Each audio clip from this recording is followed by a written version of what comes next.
Good morning student. मैं रजत राठौर, आपकी math faculty, आपके अपने Khajan IAS and competition hub पर आपका स्वागत करता हूं। ठीक है, तो हम लोग पढ़ रहे हैं परसेंटेज टॉपिक।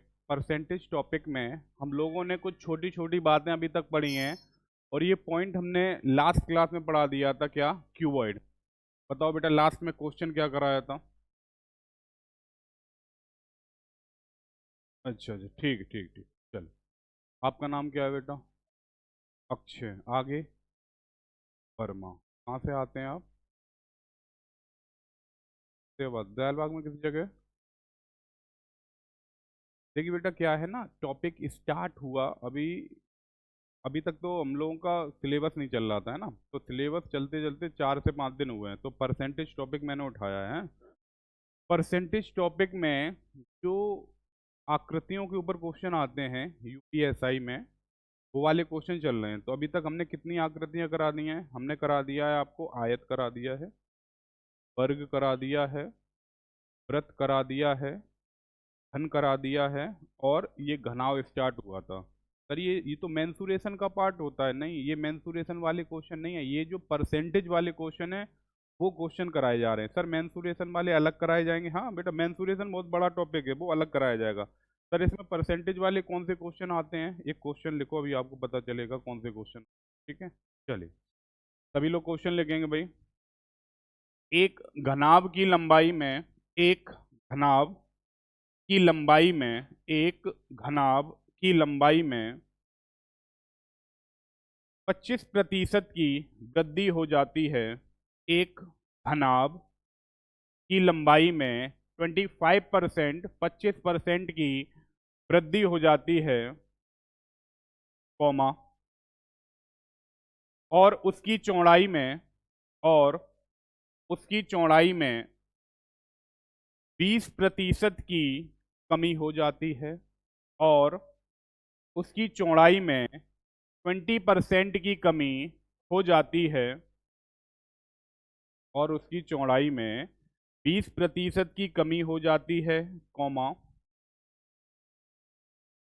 उसकी ऊंचाई में और उसकी ऊंचाई में और उसकी ऊंचाई में 10% की वृद्धि हो जाती है, और उसकी ऊंचाई में 10% की वृद्धि हो जाती है।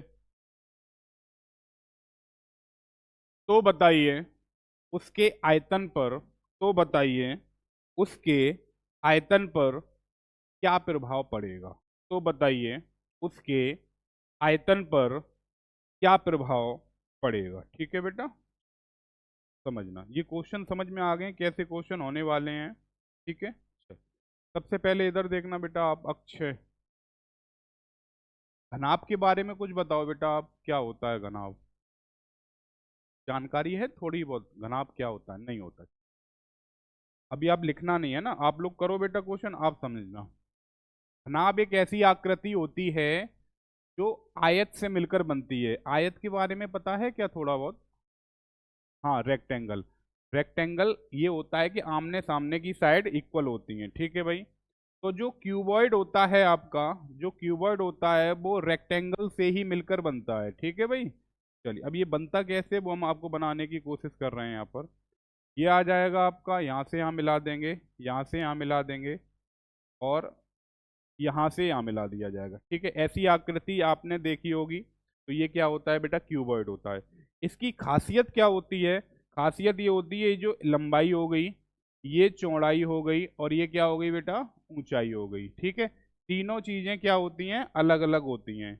ऐसी ही एक आकृति क्यूब होती है। क्या होती है? घन। उसमें लंबाई, चौड़ाई, ऊंचाई सब बराबर होती हैं। ऐसा क्यों होता है? क्योंकि जो क्यूब होता है वो स्क्वायर से मिलकर बनता है, और स्क्वायर की कैरेक्टरिस्टिक्स क्या होती है? चारों भुजाएं। इसलिए इसलिए जो क्यूब होता है उसकी सभी लंबाई, चौड़ाई और ऊंचाई सब बराबर होती हैं। लेकिन जो ये क्यूबॉइड है ये रेक्टेंगल से मिलकर बनता है, इसलिए लंबाई, चौड़ाई और ऊंचाई अलग अलग होती हैं। ठीक है बेटा, चले। अपने क्वेश्चन में क्या पूछा गया है? वॉल्यूम। वॉल्यूम मतलब आयतन पूछा है। क्या हमें वॉल्यूम पता है? बताओ बेटा, अबे क्या होता है वॉल्यूम घनाभ का? हाँ, आप कहोगे सर वॉल्यूम आयतन होता है L into B into H. क्या आपको पता है? हाँ भाई, बिल्कुल पता है ये चीजें। ठीक। अब हमसे क्वेश्चन में क्या कह रहा है, अब क्वेश्चन पर मूव करते हैं। क्वेश्चन हमसे ये कह रहा है कि जो लंबाई है, लंबाई में क्या हो रहा है बेटा, 25% की क्या हो रही है, इंक्रीज हो रही है। 25% का फ्रैक्शन कितना होता है, आप कहोगे 1/4 होता है। ठीक है सर, चौड़ाई में क्या हो रहा है बोलना जरा, 20% की कमी हो रही है। ठीक है भाई, 20% का फ्रैक्शन होता है 1/5। और ऊंचाई में, हाइट में क्या हो रहा है, 10% इंक्रीमेंट हो रहा है, तो ये कितना हो जाएगा, 1/10। पहले तो बताओ, ये बातें सभी को लगभग पता होंगी। हमें निकालना क्या है बेटा, आपने कहा सर हमें तो वॉल्यूम के बारे में जानकारी चाहिए, तो लिख देंगे भाई। अब यहाँ लिखेंगे ओरिजिनल, और यहाँ क्या लिखते हैं बेटा, प्रेजेंट। ठीक है, लंबाई के बारे में जरा बताओ, लंबाई क्या हो रही है बेटा, वृद्धि हो रही है, बढ़ रही है। तो 4 से कितना हो जाएगा, 5 हो गया। 4 से कितना हो गया, 5 हो गया। ब्रेथ कितनी हो जाएगी बेटा, चौड़ाई हो जाएगी, 5 से कितना हो गया, 4 हो जाएगा। और ऊंचाई के बारे में अगर हम जानकारी लेंगे तो ये क्या हो जाएगा, 10 से कितना, 11 हो जाएगा। पहले तो बताओ यहाँ तक बात क्लियर है। ठीक है, अब एक बात बताइए, वॉल्यूम निकालने के लिए L into B into H करते हो आप, इसलिए L into B into H किया जाएगा। ठीक है, तो हमने क्या किया बेटा, जो चीजें कट जाएं उसे कैंसिल कर लो। आप क्या कर लो बेटा, आपने कहा सर कैंसिल कर लेंगे। देखो क्रॉस में, लेकिन क्रॉस में काटना, इस 5 से ये 10 नहीं काट सकते हो, हमेशा क्रॉस में काटना। ठीक है, तो ये वाला 5 इस 10 को क्या कर देगा, कितनी बार, 2 बार काट देगा। और कुछ कटेगा, हाँ सर ये कट रहा है 4 से, ये 4 कट गया। सर ऐसा कर क्यों रहे हो, अगर हम ऐसा ना करें क्या तब आंसर नहीं निकलेगा, बिल्कुल निकलेगा। ऐसा करने से आपकी कैलकुलेशन कम हो जाती है, नंबर छोटे मिलेंगे। अब देखो नंबर छोटे हो गए, यहाँ कितना रह गया बेटा, 5, यहाँ कितना रह गया, 2। मल्टीप्लाई कर दो, कितना आ गया, 10 आ गया। यहाँ कितना रह गया था बेटा, केवल 11 रह गया। तो ये आपका क्या निकला है, वॉल्यूम। ये कब का वॉल्यूम है, ओरिजिनल का, पहले का। और ये कब का वॉल्यूम है, आज का, प्रेजेंट, वर्तमान का। तो 10 से कितना हो रहा है बेटा, कितना इंक्रीमेंट दिखा, 1 यूनिट का इंक्रीमेंट। प्रतिशत में वृद्धि चाहिए हमें, कितने की वृद्धि दिखी है सर, 1 की वृद्धि दिखाई है। अब ध्यान से देखना, जो भी प्रतिशत वृद्धि या कमी निकालते हैं वो हमेशा ओरिजिनल वैल्यू पर निकाली जाती है। बेटा एक बात बताओ, यहाँ पर वॉल्यूम का ओरिजिनल वैल्यू कितनी है, 10 है। और परसेंट में निकालने के लिए क्या करोगे, इनटू 100 कर देंगे। तो हमने थोड़ा सा कैलकुलेट किया तो हमारा आंसर कितना आ गया, 10% की क्या वृद्धि, इंक्रीमेंट। बताओ बेटा, क्या बात अच्छे समझ में आ गई आपको, इतना लिख लो, फिर हम इसके ऊपर क्वेश्चन बोल रहे हैं। आप लोगों का आ गया था आंसर।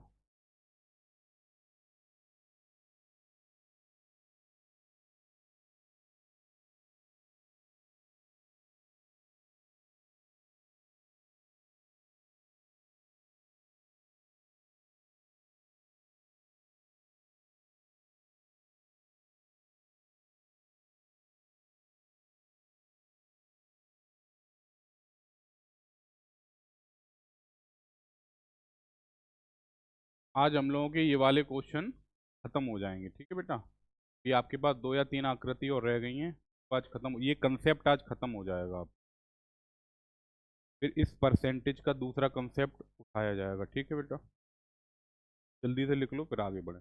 एक दो क्वेश्चन करके बता दो हमें, इससे नेक्स्ट पर मूव कर जाएं हम लोग।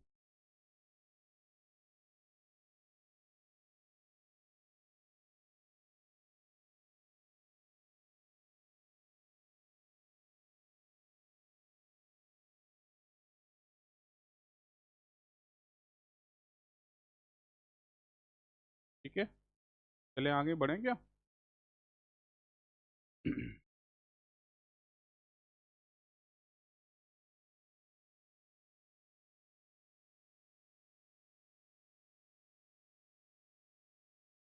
नेक्स्ट क्वेश्चन कर पाएंगे क्या सभी लोग, एक क्वेश्चन जरा करके बता दो फिर हम आगे बढ़ जाएंगे। लिखो बेटा, एक घनाभ की लंबाई, एक घनाभ की लंबाई, सभी लोग लिखेंगे बेटा, एक घनाभ की लंबाई को 12.5%, 12.5%, एक घनाभ की लंबाई को 12.5% बढ़ा दिया जाता है।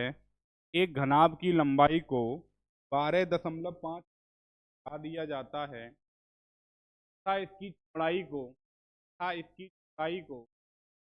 33.33% तथा इसकी चौड़ाई को 33.33% घटा दिया जाता है तथा इसकी चौड़ाई को 33.33% घटा दिया जाता है और इसकी ऊंचाई को और इसकी ऊंचाई को और इसकी ऊंचाई को और इसकी ऊंचाई को 20% 20% कम कर दिया जाता है और इसकी ऊंचाई को 20% कम कर दिया जाता है। तो बताइए इसके वॉल्यूम, इसके आयतन पर क्या इफेक्ट पड़ेगा, क्या प्रभाव पड़ेगा? तो बताइए इसके आयतन पर क्या प्रभाव पड़ेगा। ठीक है, तो बताइए इसके आयतन पर क्या प्रभाव पड़ेगा। चलो करके बता सकते हो क्या बेटा? चलिए करके बताओ जरा। 12.5 का फ्रैक्शन होता है 1/8, 33.33% का फ्रैक्शन होता है 1/3 और 20% का फ्रैक्शन होता है 1/5। ठीक है, सभी लोग जरा करके बताएं आंसर क्या निकलेगा।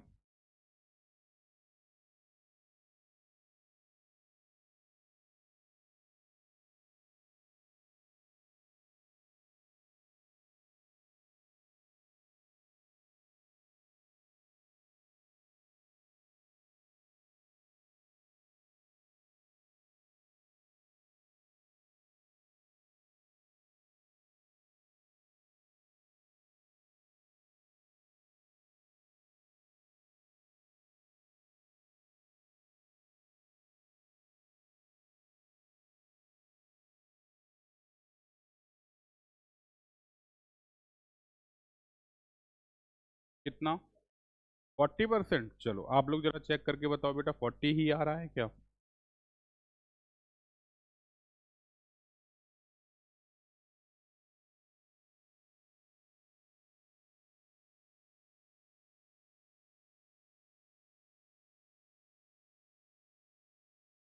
चलिए अक्षय जरा बोलना बेटा, लंबाई में वृद्धि हुई थी कि कमी हुई थी? वृद्धि, तो 8 से 9 लिख लें क्या इसको? ठीक है, चौड़ाई में सर क्या हुई थी? कम के ज्यादा? कम हुआ था, तो 3 से कितना लिख दें? 2 लिख दें। इसमें क्या हुआ है बेटा?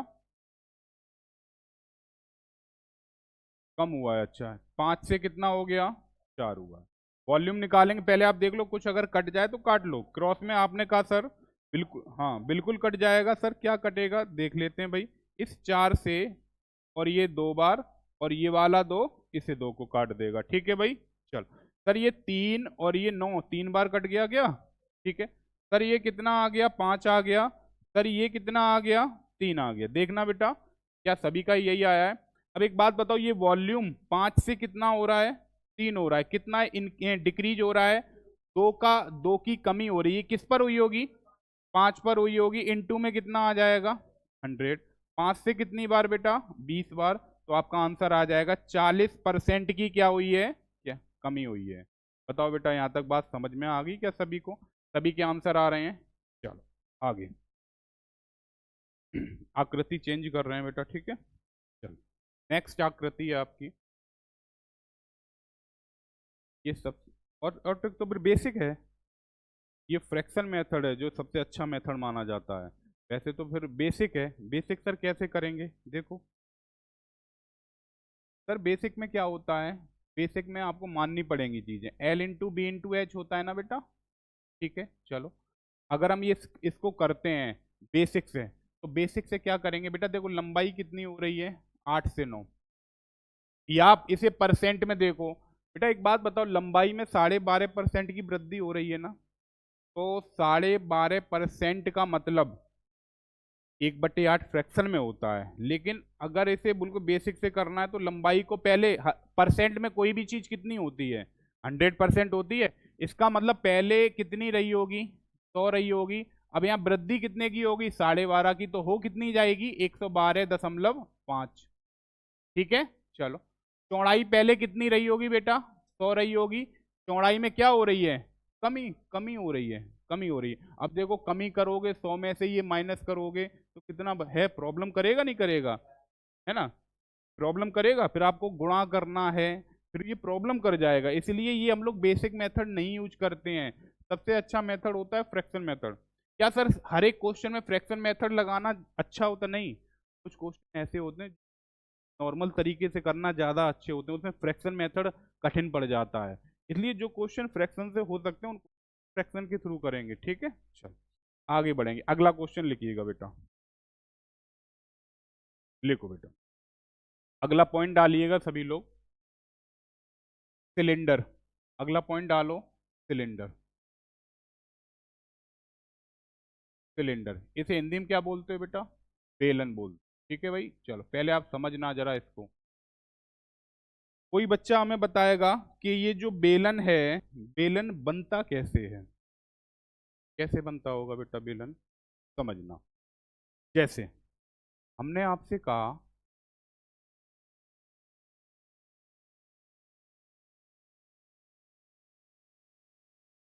ये क्या है बेटा, क्या है?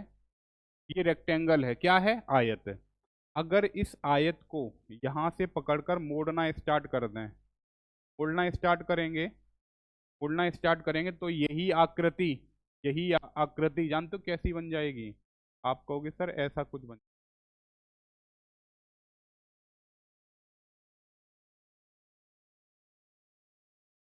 समझ में आ रही है बातें कि क्या कह रहे हैं?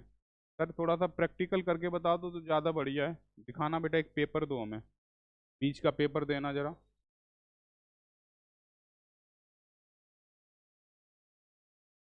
डबल बीच में से निकालो।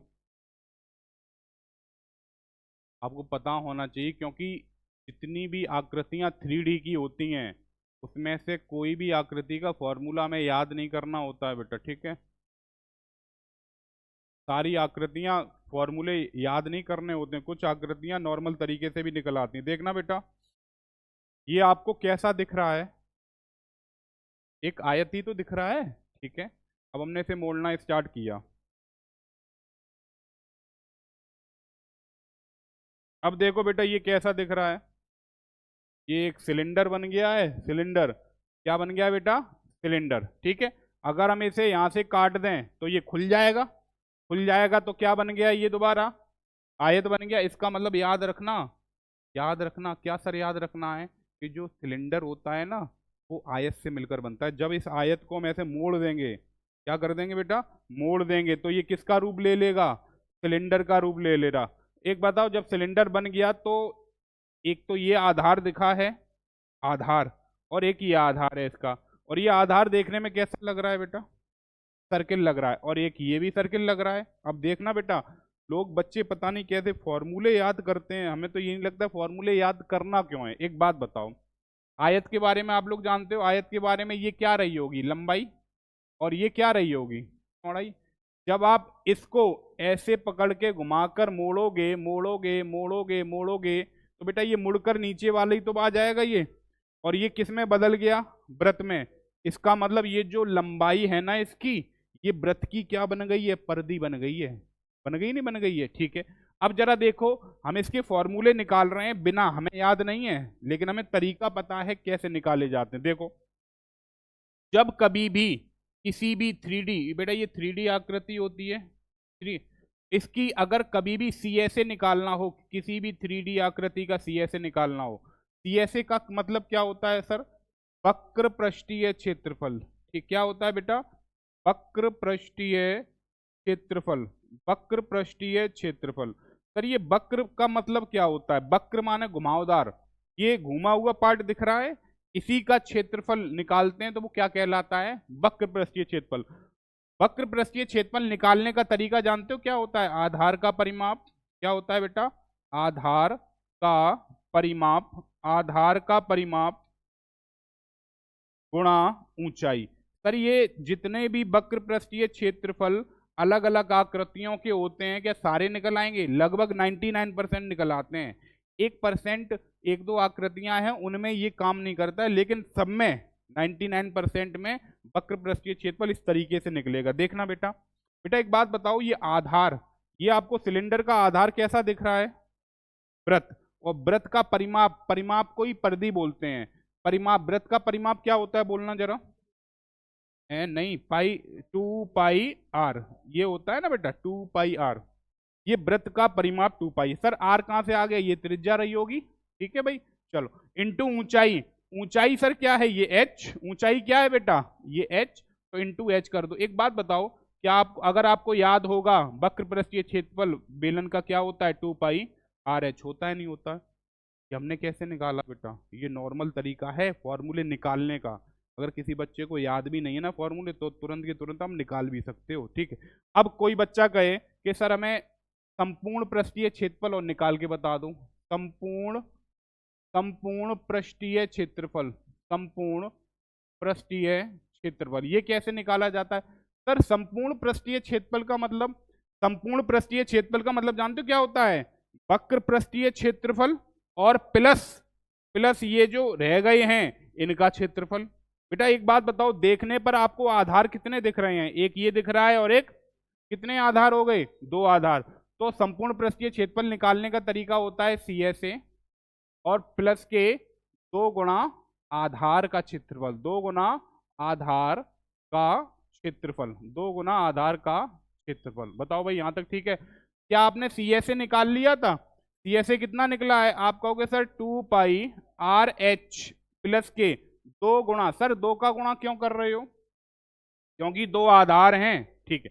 और आधार है कैसा, वृत्त, वृत्त, और वृत्त का क्षेत्रफल क्या होता है, पाई r²। क्या होता है बेटा, पाई r²। एक बात बताओ, यहां से 2 पाई r कॉमन ले लें क्या, तो 2 पाई r कॉमन ले लिया, अंदर क्या बचेगा h और प्लस के कितना r।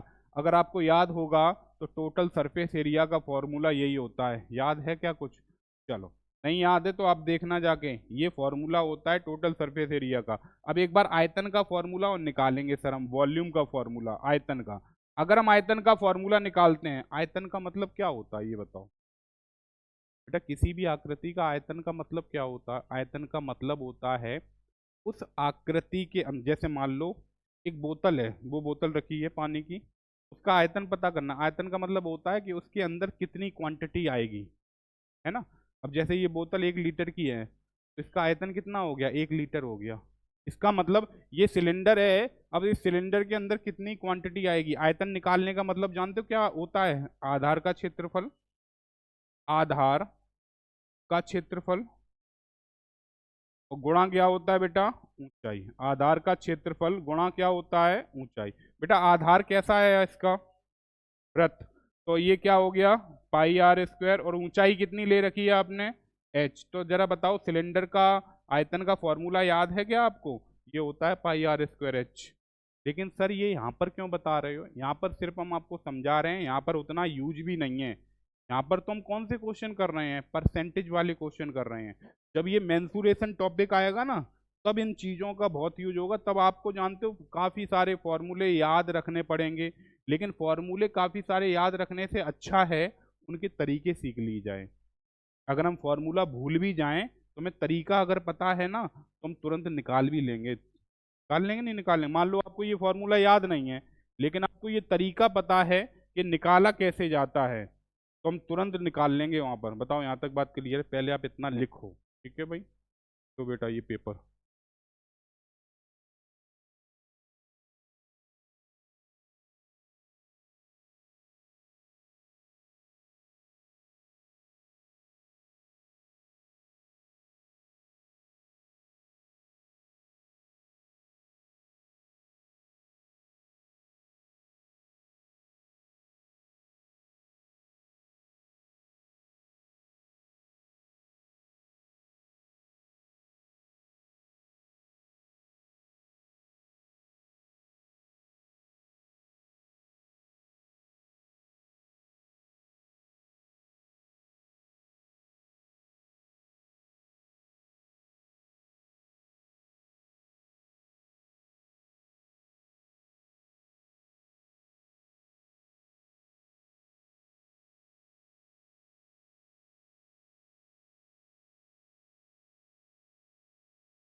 बेलन का वक्र पृष्ठीय क्षेत्रफल होता है 2 पाई r h।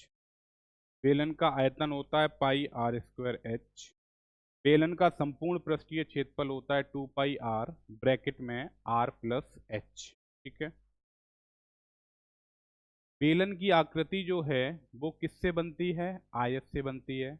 आयत को पकड़कर मोड़ने पर तो बेलन बनता है। जिस आधार से मोड़ा जा रहा है, जैसे लंबाई, ऐसे लंबाई को मानकर मोड़ा जा रहा है तो लंबाई जो है उस बेलन की परिधि का काम करने लगती है। ठीक है बेटा।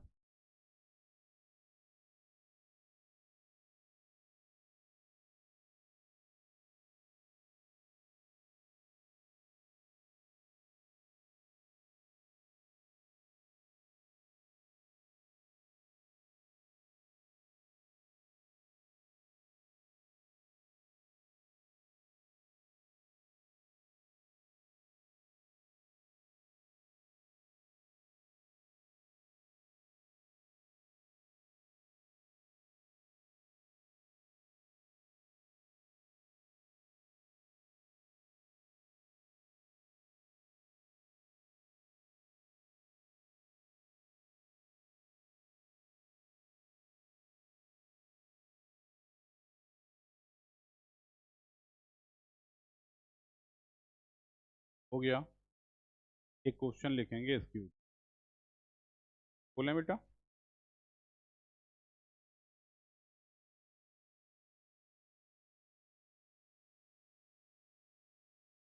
लिखना।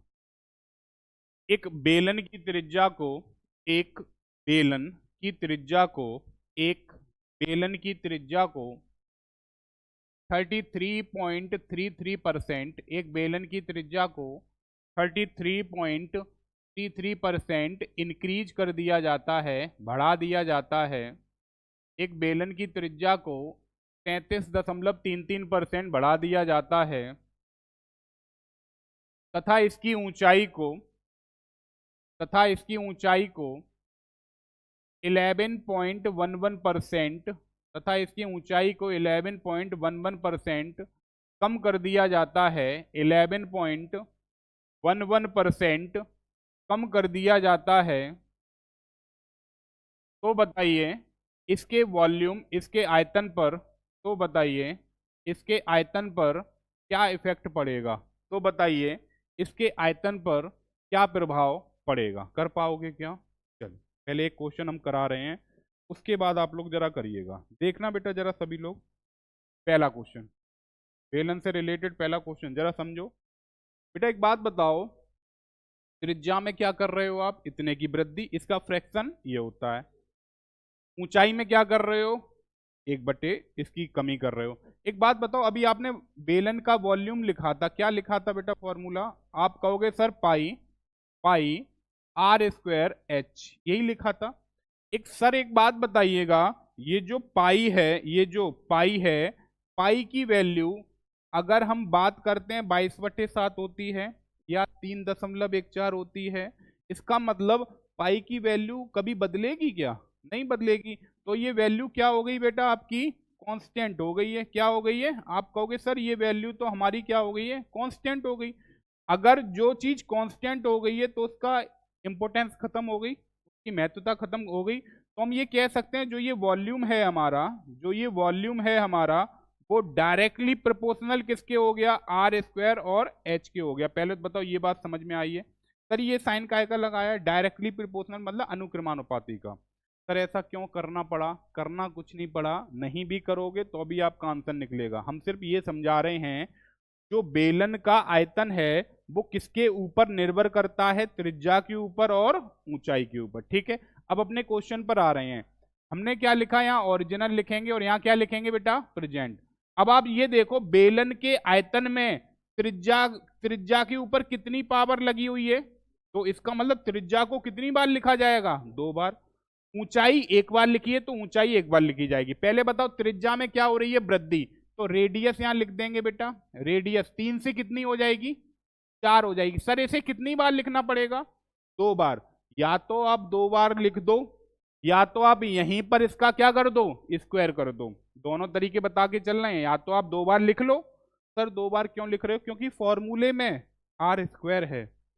या तो आप 2 बार लिख लो, या यहीं पर 3 का स्क्वायर 9, 4 का स्क्वायर 16 लिख दो, लेकिन हम 2 बार लिख ले रहे हैं, ठीक है। अब ऊंचाई के बारे में बताओ बेटा, ऊंचाई में क्या हो रही है, कमी, तो 9 से कितना हो जाएगा, 8 हो गया, बताओ यहां तक। सॉरी बेटा, ठीक है, यहाँ कितना आ जाएगा बेटा, 4। यहाँ तक बात क्लियर है। चल, कैलकुलेट करना है बेटा, वॉल्यूम निकालना है। वॉल्यूम निकालने के लिए क्या करना पड़ेगा, इनका मल्टीप्लाई कर दो बेटा। तो ये आ जाएगा 9 तियां 27, 27 तियां कितना हो गया, 81, कितना 16, 16 अट्ठे कितना होता है बेटा, 8 चौक 32, 32 चौक कितना हो गया, आप कहोगे 4 दूनी 8, 4 तियां 12, 128, ठीक है भाई। चल बेटा देख लो कुछ कट रहा है क्या, आप कहोगे सर नहीं कुछ नहीं कट रहा है। अंतर देखो बेटा, अंतर कितने का आ गया, आप कहोगे सर ये वृद्धि हो रही है कि कमी हो रही है, पहले तो बताओ। आप कहोगे सर वृद्धि हो रही, 28, तो 12 में से 8 गया कितना बचेगा, 4 मतलब 40, 8 में से 1 गया तो 40 और 7 47, पहले तो बताओ यहाँ तक ठीक है क्या, 47 आ गया। और ये वृद्धि किस पर आई होगी बेटा, 81 पर, 81 पर इंटू क्या कर देंगे, 100 कर देंगे। कैलकुलेट करो जरा इसे भाई, कितना है,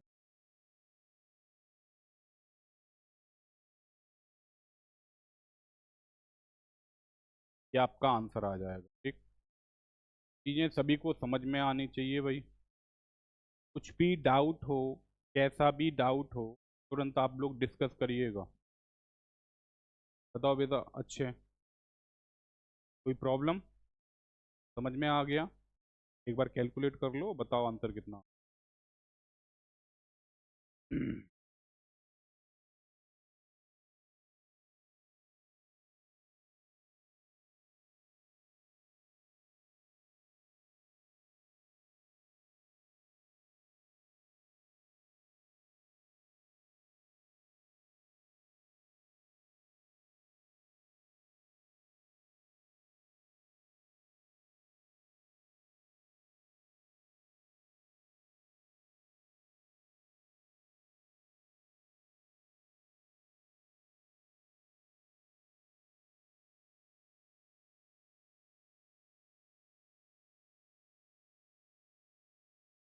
कितना आया,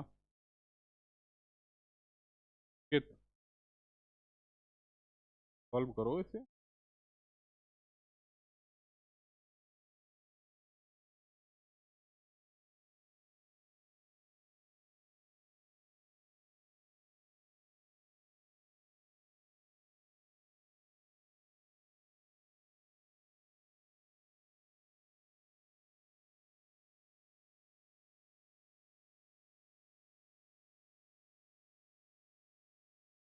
बताइए बेटा, चलें करें, इधर देखो बेटा, 59.3, चलो कोई नहीं, चेक कर ले रहे हैं। बेटा एक बात बताओ, जब कभी भी कैलकुलेशन ऐसी आ जाए, हम कैलकुलेशन भी समझाते हुए चल रहे हैं कि हमें कब करनी है और कब नहीं करनी है। अब आप देखना, अब आप इसमें ये गलती मत कर देना कि यहाँ पर आप 4700 बटे में 81 लिखकर तुरंत इसका भाग देने लगो।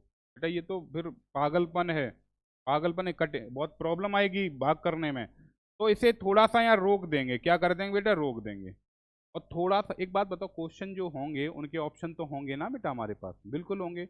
अब ऑप्शन को एक बार नजर मारेंगे और थोड़ा सा अंदाजे में काम करें। बेटा कैलकुलेशन कभी एक्यूरेट नहीं की जाती है, अगर कैलकुलेशन करने आप बैठ गए तो ये कैलकुलेशन करने में ही आपको ज़्यादा, कम से कम 20 सेकंड लग जाएंगे। आप कैसे करोगे बेटा, ये करोगे ना, ये 4700 डिवाइड बाई कितना, 81, 81 का पहाड़ा पढ़ने लगोगे, कम से कम 20 सेकंड लग जाएंगे। कम से कम बता रहे हैं, ज़्यादा से ज़्यादा कितने भी लग सकते हैं। अब थोड़ा सा यहाँ देखना बेटा, अंदाजे में काम करेंगे क्योंकि ऑप्शन मेरे पास होंगे ना, ऑप्शन होंगे। तो आप ये देखो 47 बटे में जो नीचे 81 दिख रहा है ना, इसको हम 80 मान लेंगे। क्या मान लेंगे बेटा, 80 मान लेंगे। 0 से 0 हटाओ, 4 से काटो, 2 से काटो 5 बार, 2 से काटो 4 बार। अब देखो 7 पन्ना कितना हो गया, 35, और 5 चौक 20, और 3 कितना हो गया, 23 बटे में 4, इससे ही काट लो, 4 पंजे 20, 4 अट्ठे 32, कितना बचा 3, 4 सत्ते 28, 4 पंजे 20, लगभग आपका कितना आएगा बेटा, 58.75% आया। कब, जब आपने 81 को कितना मान लिया, 80। अगर हम 81 मानते तो इसका मतलब इससे थोड़ा सा कम आंसर आता। बेटा बेटा नीचे की वैल्यू आप ज्यादा थी उसे कम मानिए तो आंसर बड़ा आया। अगर 81 होता तो 58.75 से थोड़ा सा क्या आता, कम आता। नहीं तो आप मोबाइल से चेक कर लेना, 58 पॉइंट से 0.75 से थोड़ा सा कम आता। अब थोड़ा सा कम कितना आता वो ऑप्शन में देख लेते हैं हम। बताओ भाई, यहां तक बात क्लियर है? एक बार आप लोग मोबाइल से चेक करो कि कितना आ रहा है। 0.75 से थोड़ा सा कम आ रहा होगा, एक बार चेक कर लो आप लोग, क्योंकि ऐसी कैलकुलेशन कभी पूरी नहीं की जाती है भाई। इसमें सिर्फ ऑप्शन का सहारा और थोड़ा सा कॉमन सेंस लगाकर हमें आंसर निकालना होता है। कितना? 58 पॉइंट, अब देखो आ गया नहीं आ गया, 58.024 ये आ रहा है। देखो थोड़ा ही सा तो कम आया, और ये ऑप्शन में दिया होगा या इसके आसपास जो भी दिया होगा उसे हम लोग नहीं चेक कर पाओगे। बताओ भाई, यहाँ तक बात क्लियर है? चलिए इतना लिख लो। ये कैलकुलेशन करने के तरीके होते हैं बेटा, कैलकुलेशन कभी भी पूरी नहीं की जाएगी। अगर कैलकुलेशन आप पूरी कर रहे हो तो भाई एक क्वेश्चन में ही आप एक मिनट लगा दोगे तो फिर फायदा क्या आगे क्वेश्चन का? बताओ, यहाँ तक बात क्लियर है?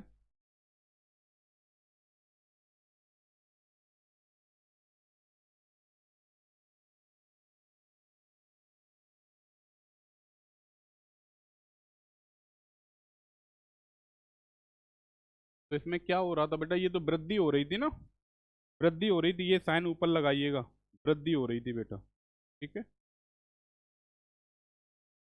बताओ भाई, बात समझ में आ गई? एक क्वेश्चन और जरा करके बता दूं मैं, सभी लोग करिएगा बेटा एक क्वेश्चन और।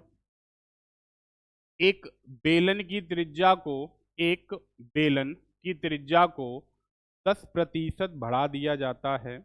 एक बेलन की त्रिज्या को 10% बढ़ा दिया जाता है, कौमा उसकी ऊंचाई को उसकी ऊंचाई को 25% बढ़ा दिया जाता है। उसकी ऊंचाई को 25% बढ़ा दिया जाता है, तो तो उसके छे तो उसके आयतन पर क्या प्रभाव पड़ेगा? तो उसके आयतन पर क्या प्रभाव पड़ेगा? तो उसके आयतन पर क्या इफेक्ट पड़ेगा? कर पाओगे क्या?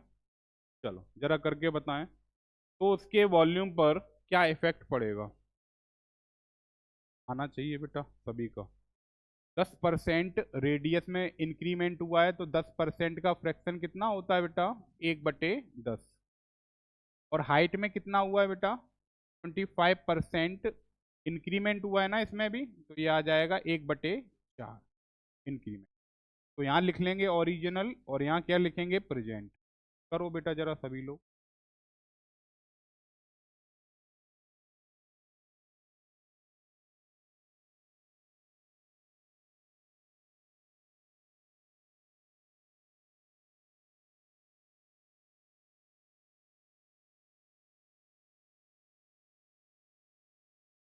इक्यावन 51.25%, सभी का आ गया क्या? चलो एक बार चेक कर लेंगे। बेटा जरा बताना, यहाँ रेडियस कितनी हो जाएगी? 10 से 11। कितनी बार सर लिखना है? या तो 2 बार लिख लो आप, या तो यहीं पर क्या कर दो? स्क्वायर कर दो। हम लोग क्या कर रहे हैं? 2 बार लिख ले रहे हैं, तो 10 से कितना हो गया बेटा? 11 हो गया। हाइट कितनी हो जाएगी? आप कहोगे सर हाइट हो जाएगी 4 से कितना? 5। ठीक है भाई, अब आप देख लो कुछ नंबर कट जाएं तो बहुत बढ़िया। एक बात बताओ, 5 से ये कट जाएगा कितनी बार? 2 बार। 4 दूनी 8, 80। ठीक है, 11 11 का कितना हो गया? 121। कितने का अंतर आ गया बेटा? 41 का। तो ये आ जाएगा प्रतिशत 41। 41 कम हो रहा है कि ज्यादा हो रहा है? ज्यादा हो रहा है। किस पर हो रहा है? 80 पर। इनटू में कितना आ जाएगा? 100। जीरो से जीरो काट लो, तो ये आ जाएगा 410 डिवाइड बाई कितना? 8। 8 से काटो बेटा, तो ये आ जाएगा 8 पंजे 40। 8 पंज 40, कितना बचा बेटा? 1। तो 10 हो गया, 8 एकम 8 हो गया, कितना बचा? 2। पॉइंट लगाओ, 8 दूनी 16 हो जाएगा, 8 पंजे 40। इसका मतलब 51.25% की क्या हो जाएगी बेटा? वृद्धि हो जाएगी। बताओ बेटा कितने कितने लोगों का आंसर आ गया था? आ गया था। अंकित तुम्हारा अगला क्वेश्चन लिखिएगा। एक क्वेश्चन और ऐसा करेंगे फिर आगे बढ़े। देखो बेटा, एक बेलन की त्रिज्या को एक बेलन की त्रिज्या को एक बेलन की त्रिज्या को 12.5% 12.5% कम कर दिया जाता है। एक बेलन की त्रिज्या को 12.5% कम कर दिया जाता है। 12.5% कम कर दिया जाता है तथा इसकी ऊंचाई को तथा इसकी ऊंचाई को 14.28% 14.28% बढ़ा दिया जाता है तथा इसकी ऊंचाई को 14.28% बढ़ा दिया जाता है 14.28% बढ़ा दिया जाता है। तो इसके आयतन पर तो इसके आयतन पर क्या प्रभाव पड़ेगा? तो इसके आयतन पर क्या प्रभाव पड़ेगा? कर पाओगे क्या बेटा? चलो जरा करके बता दो भाई।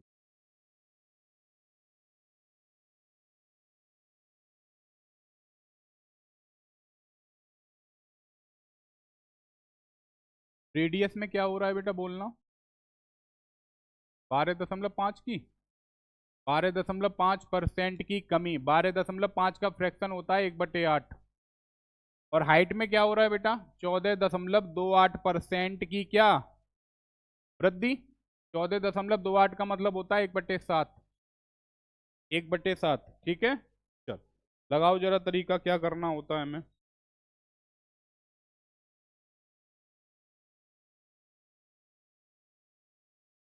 तो ये आ जाएगा ओरिजिनल और ये आ जाएगा प्रेजेंट। 12.5% कमी। चलो चेक करते हैं। तो ये आ जाएगा कितना? 8 से कितना? 7 रेडियस। यहाँ भी रेडियस 8 से 7।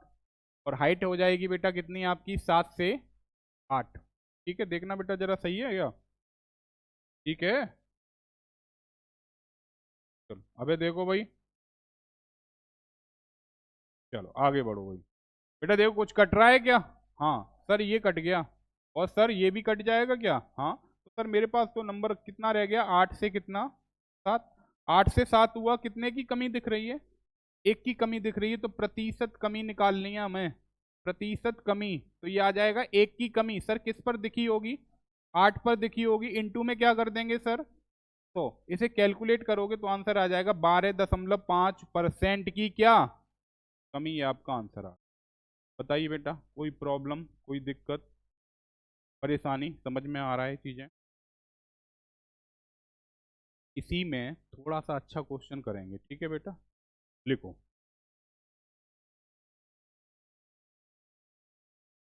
देखिएगा, एक एक बेलन का आयतन एक बेलन का आयतन एक बेलन का आयतन 25% बढ़ जाता है। एक बेलन का आयतन 25% बढ़ जाता है। एक बेलन का आयतन 25% बढ़ जाता है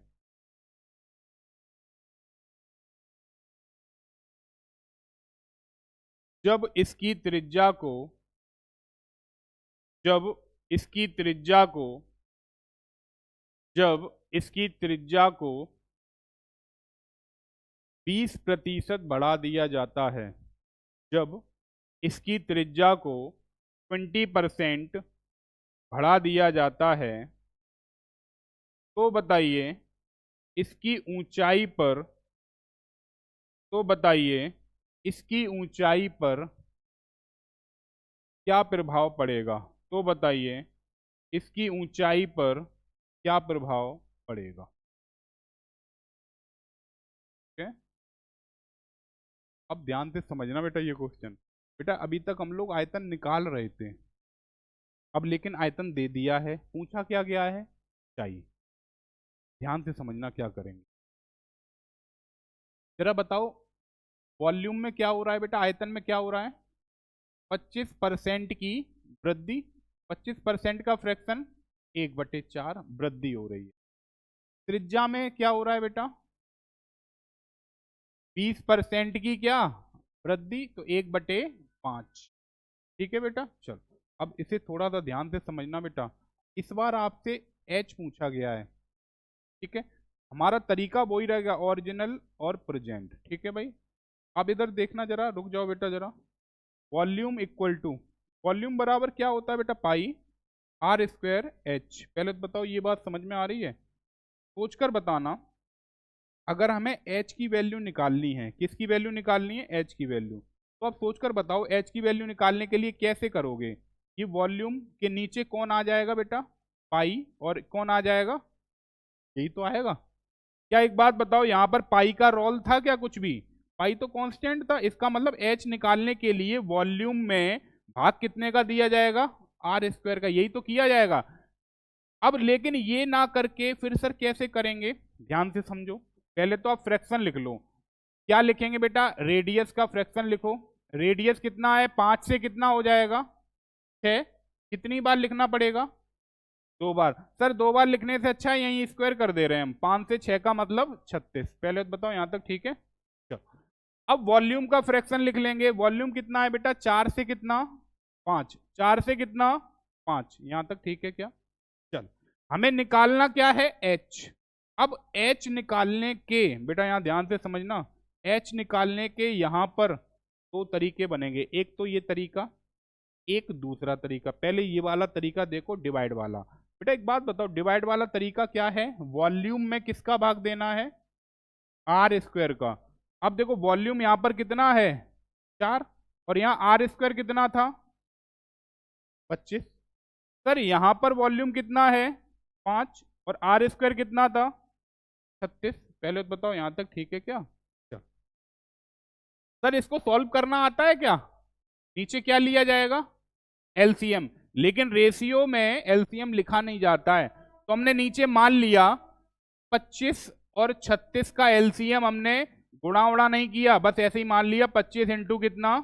36। बताओ यहां तक ठीक है क्या? चलो अब नीचे आ गया होगा 25 इंटू 36। जब 25 को डिवाइड करेंगे तो ये वाला 25 कट जाएगा, तो कितना रह जाएगा? 36।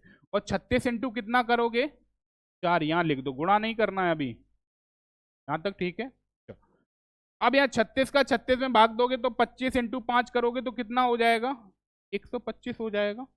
ठीक है, जरा गुणा कर लो। 6 चौक 24, 4 तिया 12, 12 तो कितना हो गया? 14, और यहाँ कितना है? 125। बेटा एक बात बताओ, ये आपका क्या निकल आया? एच। क्या निकल आया? एच। अब एक बात बताना, 144 से कितना हो गया है? 125। अंतर कितने का आया होगा? आप कहोगे सर 19 का अंतर आया होगा। 19 की कमी हो रही है कि वृद्धि हो रही है? सर कमी हो रही है इस बार। क्या हो रही है? कमी हो रही है। क्या हो रही है? कमी। कमी हो रही है कितने की? 19 की कमी किस पर हो रही होगी? 144 पर। इनटू में कितना कर देंगे? 100 कर देंगे। इसे हम सॉल्व कर लेंगे तो हमारा आंसर आ जाएगा। पहले तो बताओ यहां तक बात समझ में आ गई? सर क्या इस चीज को डिवाइड से ना करके कोई और तरीके से भी किया जा सकता है? हाँ बिल्कुल किया जा सकता है। पहले आप एक काम करो, तो हम पहले बता ही देते हैं, ठीक है। दूसरा पेज ले रहे हैं बेटा हम।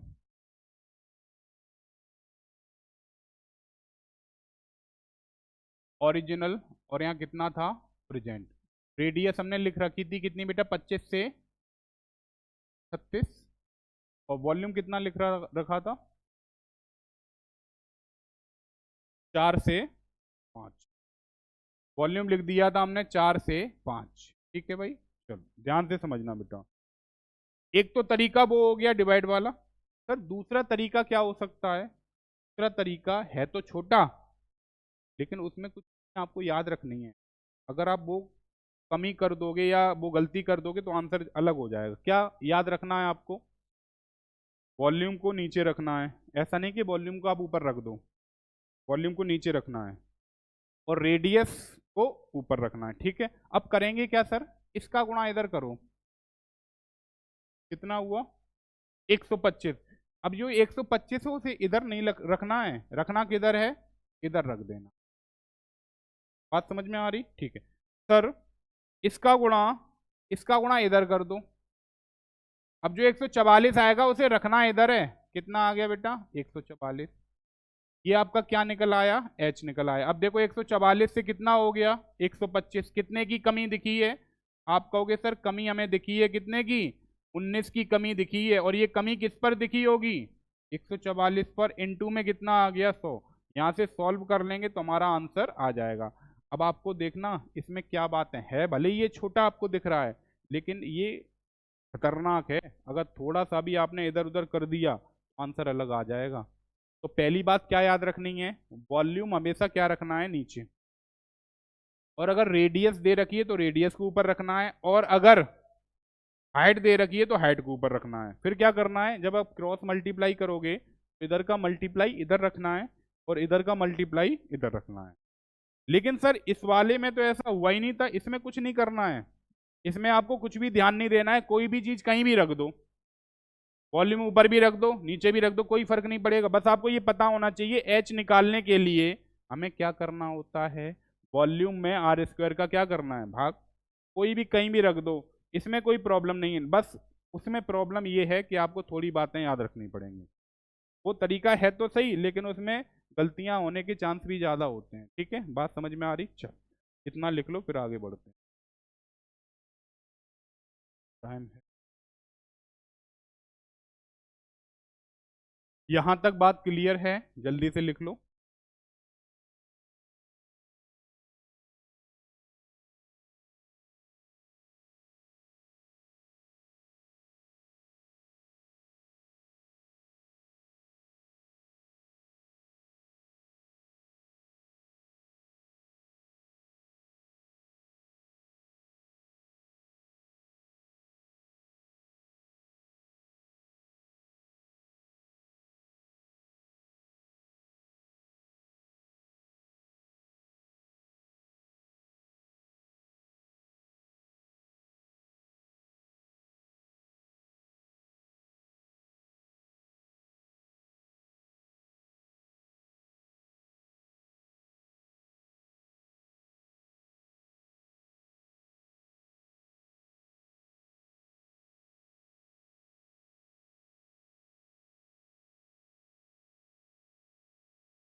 कोई परेशानी दिक्कत बेटा? इतना लिख लिया क्या? चेंज करें पेज?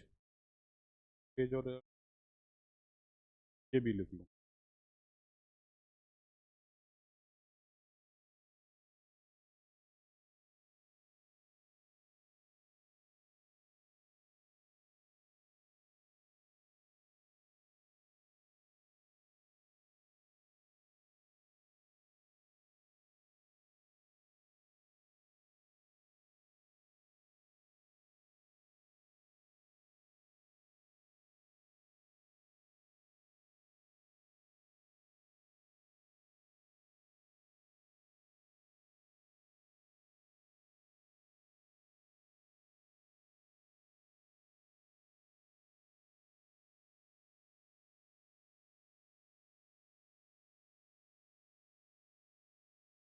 कितना एक्यूरेट? चलो जो भी है वो चेक कर लेना आप। बताइए बेटा बात समझ में आ गई? कि एक काम करो कि